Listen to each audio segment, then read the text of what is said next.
Hi everyone, welcome to my YouTube channel, and we are doing oxygenation read, and according to INC syllabus we have completed review of cardiovascular and respiratory physiology. Do approach that video, and I have make a sure that each topics are being completed for university exam. It's very important, and मैंने notes के उसमें format में दिया है, you can visit over there. Now in today's video we are going to start factors affecting respiratory functioning. So if you find these video helpful, please do like and subscribe my channel. So now let's visit to factor affecting respiratory functioning. So these are the topics which I have discussed in our previous lectures. Now we are proceeding ahead. Do visit for better understanding. Factor affecting respiratory function. So respiratory function depend on the normal structure and physiology of the lungs, airway, respiratory muscles and cardiovascular system. अगर कोई भी changes होता है इन factor में, ये reduce कर सकता है गैस के एक्सचेंज को और एफिशिएंसी को, और लीड कर सकता है अल्टरनेशन इन ऑक्सीजनेशन. तो दीज आर द फैक्टर्स जो कि हमें मेंटेन करना है ताकि कोई मिसहैप ना हो. कोई मतलब अगर इनमें कोई प्रॉब्लम आ गई तो इट्स वेरी ऑब्वियस कि हमारे ऑक्सीजनेशन डेरिवेशन में प्रॉब्लम आ जाएगी.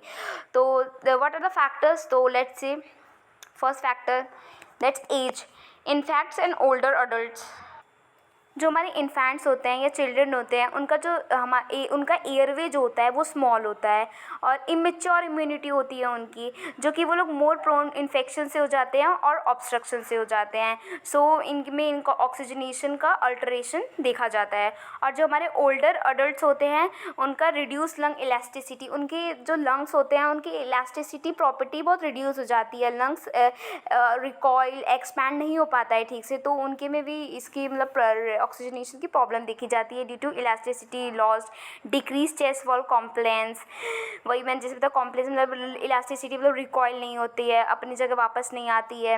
वीकर रिस्पिरेटरी मसल्स, इनकी जो मसल्स होती हैं, जो हमारी एसेसरी मसल्स, डायफ्राम मसल्स होती है, वो सब वीक हो जाती हैं.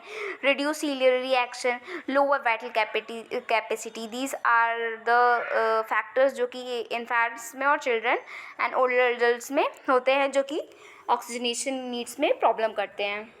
तो हमारा रिस्पिरेटरी फंक्शन अच्छे से वो हो तो इन सब चीज़ों पे हमें ध्यान देना रहता है. और मेनली ये लोग मोर प्रोन होते हैं as compare to us because of these factor.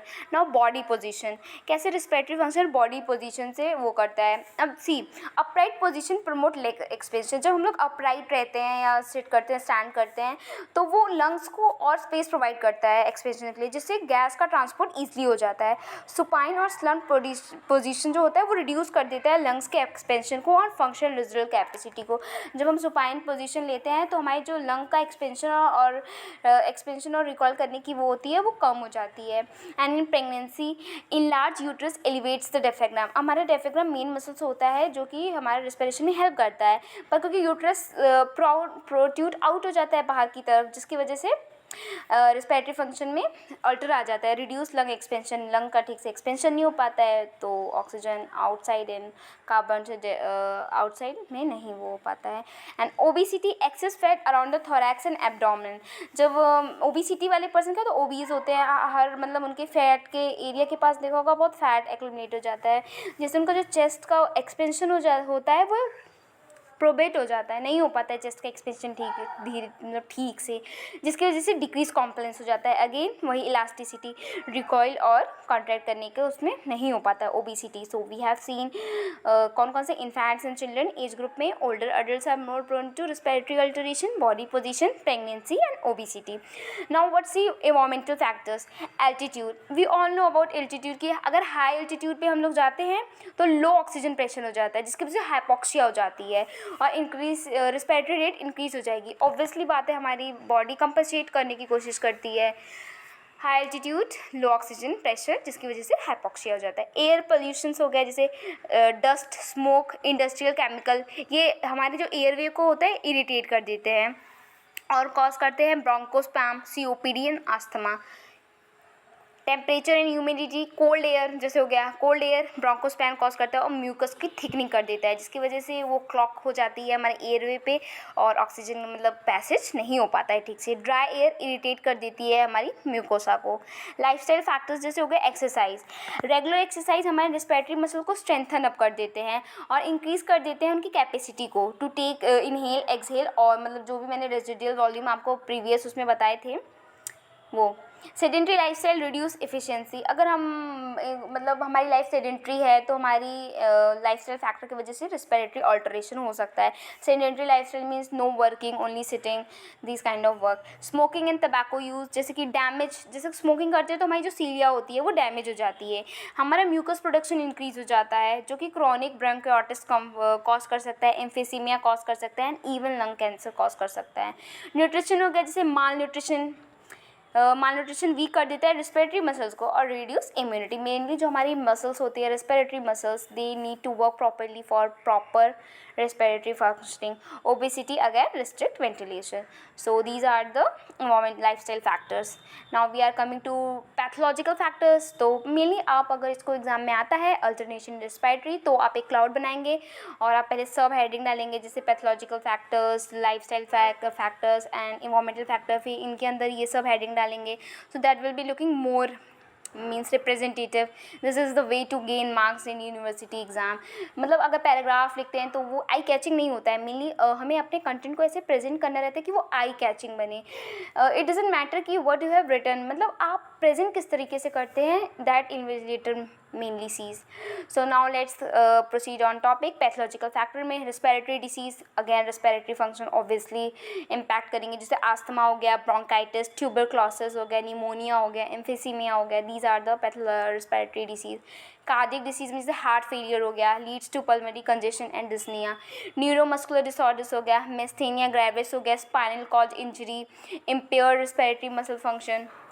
Anaemia, reduce oxygen carrying capacity हो जाए, एनीमिया में हमारा रिड्यूस HB हो जाता है, जिसकी वजह से अगर हीमोग्लोबिन ही नहीं रहेगा तो वो ऑक्सीजन बाइंड कैसे करेगा, तो फिर मेनली वही रेस्पिरेटरी अल्टरेशन आ जाता है। फीवर एंड मेटाबॉलिक डिसऑर्डर में कैसे, फीवर में इंक्रीज ऑक्सीजन डिमांड हो जाती है और इंक्रीज रिस्पिरेटरी रेट हो जाती है, so that's the factors affecting respiratory function. So ये नोट्स हैं, आप इसको कॉपी कर सकते हो और मेनली आप क्या करो, वीडियो में ही आप मेनली मतलब इतने 100% अलर्ट, सब सेम ही वीडियो देखता है बट कितना कोई अलर्ट है, कितना कोई फोकस है, वो मेनली डिपेंड करता है। सो अगर आप ये लिखेंगे तो ये अगर 5 मार्क्स में मेनली आ सकता है, 10 मार्क्स में आ सकता है, सो या you can go with this. Now we are having some psychological factors, जैसे स्ट्रेस एंड एंजाइटी हो गया, वो कॉज करता है हाइपर वेंटिलेशन, डिस्निया और long holding and pain, restrict chest movement leading to shallow breathing and reduce ventilation. Medications कैसे हो गए, जैसे डिप्रेसेंट हो गए, डिप्रेस कर देते हैं रेस्पिरेटरी सेंटर्स, हमारे रेस्पिरेटरी सेंटर कौन करते हैं, मिडल ऑब्लिगेटा और पॉन्स थे, एंड हाइपर वेंटिलेशन कॉज करता है। स्टिमुलेंट जैसे कॉफीन हो गया, ये लोग क्या करते हैं, इंक्रीज कर देते हैं रेस्पिरेटरी रेट को। बायोकोडाइलेटर करते हैं improve airway diameter and function, bronchodilators दिया जाता है ताकि हमारे एयरवे इम्प्रूव कर सकते। So in summary these all are the factors which are physiological, environmental, lifestyle, pathological, psychological and pharmacological. Now let's see alteration in respiratory functioning. So according to INC syllabus, we are now going to discuss our 6th topic, alteration in respiratory functioning. So if you found this video helpful, go and approach मेरी जो further 2 videos हैं उनमें mainly मैंने cover करवाया है starting के 2 topics. So do visit there and let's now begin with hypoxia. First, alteration in respiratory function, तो hypoxia. Inadequate oxygen supply to the body tissue. Hypoxia मतलब होता है हमारे ऑक्सीजन सप्लाई जो है वो बॉडी टिश्यू तक नहीं हो पा रहा है, इनसफिशिएंट हो पा रहा है. कॉजेज क्या होता है, low oxygen in the air, surrounding में हमारे कम एयर है. एनीमिया हो गया, लंग डिसीज़ हो गई जैसे COPD, pneumonia, circulatory impairment, poisoning के केसेस में भी हमारे टिश्यू को ऑक्सीजन नहीं मिल पाता है. क्लिनिकल फीचर्स क्या हो गए, कैसे हम डिटेक्ट करेंगे किसी को किसको हाइपोक्सिया हुआ है. Main symptom is restlessness, that person will show restlessness. Hypoxia कैसे डिटेक्ट करते हैं, person will show restlessness, anxiety, confusion. Rapid pulse, उसकी पल्स हम चेक करेंगे तो बहुत रैपिड आएगी. इंक्रीज रिस्पिरेटरी रेट, उसकी रिस्पिरेटरी रेट इंक्रीज हो जाएगी. Cyanosis, we will will see, body से हम कैसे देखेंगे, साइनोसिस, ब्लूइश लिप्स, उसकी जो लिप्स होंगी वो ब्लू हो जाएगी, नेल्स चेक करेंगे, स्किन चेक कर लेंगे, discolouration will be shown, fatigue, dizziness and headache उसको देखा जाएगा उसके सिम्टम्स में। And that this was about hypoxia. So what was hypoxia, हमारे इनएडिक्वेट ऑक्सीजन सप्लाई कहाँ होती है, बॉडी टिश्यू में। कॉजेज क्या होते हैं, लो ऑक्सीजन होगा, एनीमिया हो गया, इम्पेयरमेंट हो गया, पॉइजनिंग हो गई, क्लिनिकल फीचर्स रेस्टलेसनेस देखा जाएगा, एंजाइटी देखा जाएगा, cyanosis, fatigue in rapid pulse. Now we are going to see that was hypoxia and now this is hypoxemia. Hypoxemia, okay, focus on the word, वो था ऑक्सीजन का कहाँ, बॉडी टिश्यू में नहीं पहुँच पा रहा था इसमें, हाइपोक्सिया में। एंड हाइपोक्सिया में low oxygen concentration in the blood. अब हाइपोक्सिया में क्या है, low oxygen concentration in the blood, यहाँ पे ब्लड है, वहाँ पे टिश्यू था, inadequate oxygen supply to the body tissue. And here hypoxia में क्या है, low oxygen concentration in the blood. Causes क्या हो गया, वेंटिलेशन परफ्यूजन मिसमैच हो गया, डिफ्यूजन इम्पेयरमेंट, एयरवे ऑब्स्ट्रक्शन में हाइपोक्सीमिया देखा जाता है। मैनिफेस्टेशन इसके साइन और सिम्टम्स क्या है, same as hypoxia, can progress to respiratory failure if untreated.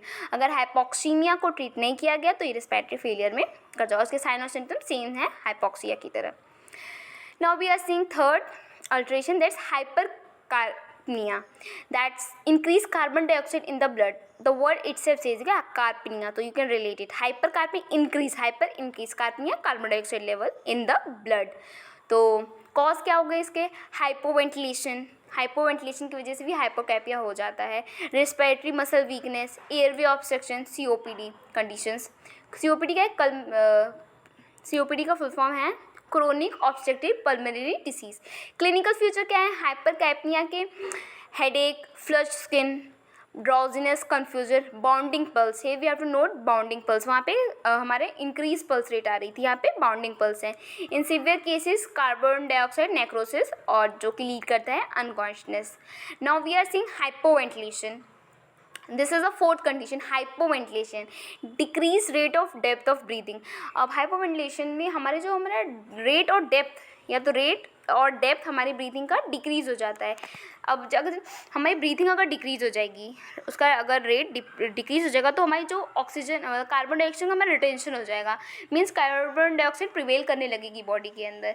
इसके कॉजेज क्या होते हैं, जैसे CNS डिप्रेशन हो गया, ड्रग्स हो गए, एंथीजिया हो गया, चेस्ट वॉल इंजरी हो गया, न्यूरोमस्कुलर डिसऑर्डर्स हो गया। इफेक्ट क्या होगा, इससे PA partial pressure of carbon dioxide increase हो जाएगा, जिसकी वजह से ऑक्सीजन डिक्रीज़ हो जाएगा।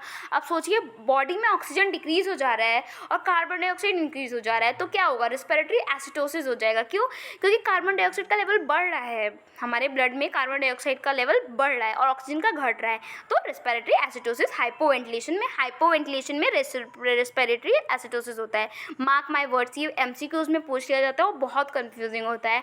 हाइपोवेंटिलेशन क्या करता है, रिस्पिरेटरी एसिडोसिस। क्यों, क्योंकि कार्बन डाइऑक्साइड इंक्रीज हो जाता है और ऑक्सीजन लेवल डिक्रीज हो जाता है, मेनली कार्बन डाइऑक्साइड के रिटेंशन की वजह से रेस्पिरेटरी एसिडोसिस होता है।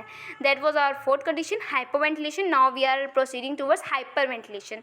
As a word say hyperventilation, hyper means increase rate and depth of breathing, excessive carbon dioxide elimination. अब हम रैपिड ब्रीदिंग कर रहे हैं, increase rate and depth of breathing, जिसकी वजह से हमारे जो एक्सेसिव कार्बन डाइऑक्साइड का एलिमिनेशन हो जाता है, हमारे बॉडी से कार्बन डाइऑक्साइड एक्सेसिवली निकल जाती है। कॉजेज जैसे एंजाइटी हो गई, स्ट्रेस हो गया, pain, fever, brain injury, sepsis हो गया। इसके इफेक्ट्स क्या होता है, low PaCO2, low partial pressure of carbon dioxide से रेस्पिरेटरी एल्कोलोसिस होता है। हाइपरवेंटिलेशन में रेस्पिरेटरी एल्कोलोसिस होता है, जिसके साइन और सिम्टम्स क्या होते हैं, डिजीनेस हो गया, टिंगलिंग्स इन हैंड्स, कभी कभी आपने नोटिस किया होगा हाथ पे झुंझुनी टाइप्स पकड़ लेती है ना, means how can explain, means hands में वो हो जाते हैं, टिंगलिंग सेंसेशन होता है। फीट में भी मेनली सीन होता है, हैंड्स एंड फीट में फेंटिंग जैसा लगता है मेनली पर्सन को। तो हाइपरवेंटिलेशन क्या करता है, रेस्पिरेटरी एल्कोलोसिस। क्यों, क्योंकि जो हमारा एक्सेसिव कार्बन डाइऑक्साइड का एलिमिनेशन हो जाता है, मेनली एंजाइटी में हो जाता है। ठीक है, स्टेज फियर भी आप देखेंगे, स्टेज फियर में मेनली बच्चे स्टेज फियर जिनको होते हैं, तो उनको एंजाइटी और स्ट्रेस होने लगती है, तो उनको वहाँ पे नहीं कहते हैं कि नहीं मुझे तो स्टेज पे जाके चक्कर सा आने लगता है, वो हाइपरवेंटिलेशन की स्टेट होती है। पेन में जब इनको पेन होता है तो उनका कार्बन डाइऑक्साइड का जो एक्सेसिव एलिमिनेशन जाता है, तो दैट्स रेस्पिरेटरी एल्कोलोसिस, हाइपरवेंटिलेशन में देखा जाता है। This was our fifth condition and now we are proceeding towards dyspnoea. And if you are finding this video helpful, do like and subscribe and visit to it for part 1 and part 2 for better understanding. Now let's see dyspnea. Dyspnea subjected feeling of difficult or labored breathing. D for dyspnea and D for difficulty और labored breathing, मतलब breathing में difficulty होना. सो क्या causes हो सकते हैं? Asthma हो सकता है, COPD होता है, chronic obstructive pulmonary disease, pneumonia हो गया, हार्ट फेलियर एंड एंजाइटी में difficulty in breathing we have seen. So types क्या होते हैं? एक्सक्रोटनल डिस्निया, मतलब एक्टिविटी करने के दौरान जो हमें फील होता है, shortness of breath. Orthopnoea, difficulty in lying flat, जब हम लोग लाइंग फ्लैट होते हैं तो हमें ऑक्सीजन लेने में दिक्कत होती है. जो अस्थमा वाले पेशेंट को आपने मेनली देखा होगा, जो लोग फ्लैट लाई करते हैं तो सांस नहीं ले पाते हैं, तो हम उनके नीचे पिलो रखते हैं, उनका बेड एलिवेट करते हैं. Paroxysmal nocturnal dyspnea, sudden breathless and night में अटैक्स आने लगते हैं, वो ब्रीथ नहीं कर पाते तो ऐसे अचानक से उठ जाते हैं, तो that is paroxysmal nocturnal dyspnea. तो this is dyspnea is very simple. D for dyspnea, D for difficulty in breathing or laboured breathing. Causes asthma, COPD, pneumonia. Alteration in breathing. Now let's see alternation in breathing pattern. तो mainly हमारा है tachypnea, bradypnea, apnea, काइंड Stokes respiration, Kussmaul respiration and Biot's respiration. तो tachypnea में हमारा होता है rapid shallow breathing, जो कि less than 20 beats per minute होता है टेचिनिया पे, और ब्रेडिपनिया पे एबनॉर्मल स्लो ब्रीदिंग. ब्रेडिनिया पे लो ब्रीदिंग हो जाता है, slow breathing, less than 12 beats per minute. So tachypnea, do remember, okay, more than 20 increase हो जाता है रैपिड शैलो, और ब्रेडिपनिया एबनॉर्मल स्लो हो जाता है, less than 12. Apnea means absence of breathing. A से एपनिया, ए से absence of breathing, no breathing. Apnea means no breathing, or we can say absence of breathing. Okay. Kind stroke is respiration alternation, apnea and deep breathing seen in brain injury, heart failure. मतलब alternating apnea means normal breathing चल रही है, फिर absence of breathing हो जाती है, फिर deep breathing होने लगती है. मीन्स मतलब नॉर्मल चल रही है सांस, फिर एपनिया हो जाता है, एब्सेंस ऑफ ब्रीदिंग, फिर डीप ब्रीदिंग होने लगती है. दैट्स काइंड स्ट्रोक रेस्पिरेशन. मेनली ये ब्रेन इंजरी में देखा जाता है. Now we see Kussmaul respiration. Kussmaul respiration, deep laboured breathing. Diabetic ketoacidosis में, डायबिटिक के पेशेंट में हम कुस्मॉल रेस्पिरेशन मेनली देखते हैं. डीप और लेबर्ड ब्रीदिंग होती है, मीन्स डीप और डिफ़िकल्ट ब्रीदिंग होती है उनकी, तो डायबिटिक कीटोएसिडिस में कुस्मॉल ब्रीदिंग होती है.